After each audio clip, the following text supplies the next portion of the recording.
We're here in Wyomissing with former Spartans lineman, Princeton Tiger, and NFL offensive lineman Ross Tucker. And Ross, I know you followed the Spartans very closely.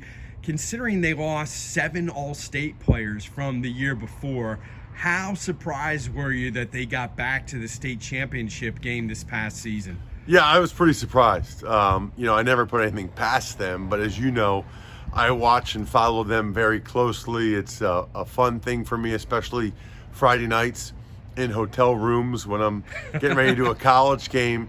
And they far exceeded my expectations this year. I mean, to lose, I think it was 25 seniors from the 2020 team. I think we had maybe 5 returning starters, maybe 6 from the state championship team a year ago that got there.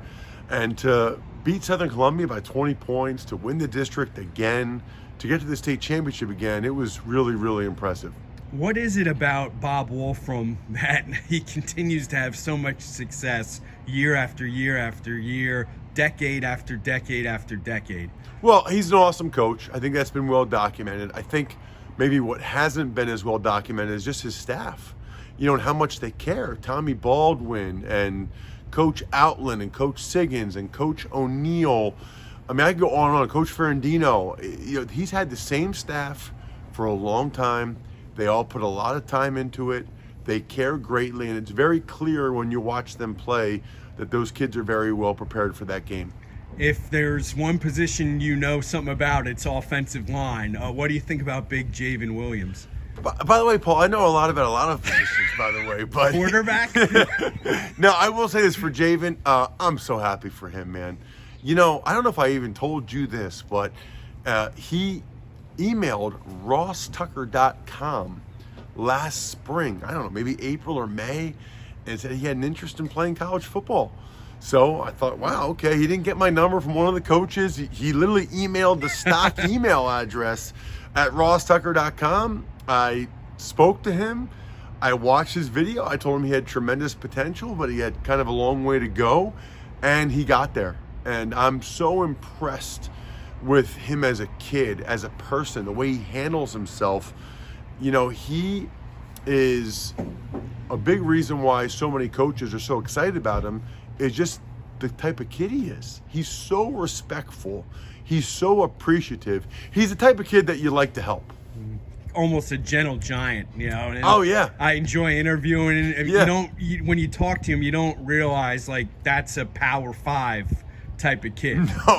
No, and he just turned 16. Late August. I mean, he's a young junior. He's really gifted.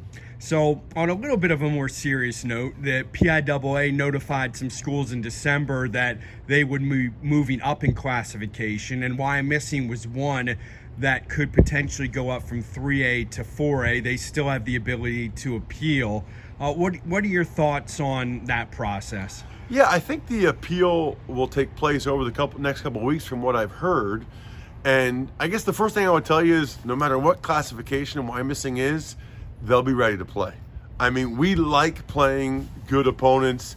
The tougher, the better. So if Wyomissing's 4A, then they will give them heck at 4A. But it is interesting because, I am very supportive of this rule for the PIAA and what they're trying to accomplish. Very supportive. I know what they're trying to do. They want to try to make it a level playing field. Gosh, I love that. It's the way it should be. I'm not sure when they put the rule there that what they intended for was for perhaps a team like Wyomissing to have to move up to 4A. It's my understanding they have 3 transfers. None of them were for athletic reasons. The one kid went to Wyomissing kindergarten through 10th grade. The other kid, Jemai Jackson, had a great season coming in from Yonkers after some of the COVID issues. So I don't think that Wyomissing is the type of school that they think needs to move up, but we'll see what happens. I'm certainly hopeful with the appeal, but either way, I'm supportive of what the PIAA is trying to accomplish with trying to keep the playing field as level as possible, and hope we get to stay at 3A, because I think we have a great chance to get back to the state championship again. If not, we're at 4A, well, then we'll see what we can do there. Last thing, did Bob Wolfram ever yell at you? Yeah. Oh, yeah. You know what, though? The funny thing is, he didn't really need to. The thing about Coach Wolfram is, And I don't know how you get to this point as a coach, but he could just look at you and you didn't want to disappoint him. You didn't have to yell very often. You didn't want to screw up or blow your assignment because you didn't want to let him down. And that is where any leader or any coach of any organization should try to get to. Well, I always appreciate your time. Good seeing you here back in Berks County. Yeah, I'm glad we were able to hang out. Thanks, Paul.